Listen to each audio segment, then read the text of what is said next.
to go on an airplane called Emirates.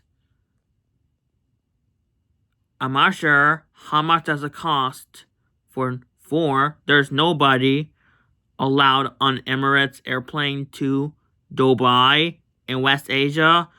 I gotta tell the app.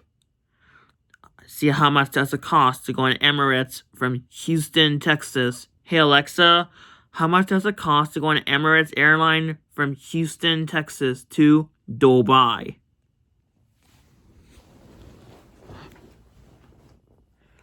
Emirates flights from Houston to Dubai start at $812 one way and $958 round trip.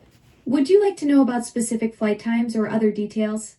Hey Alexa, please shut up. So cool. Oh my gosh. Oh my god.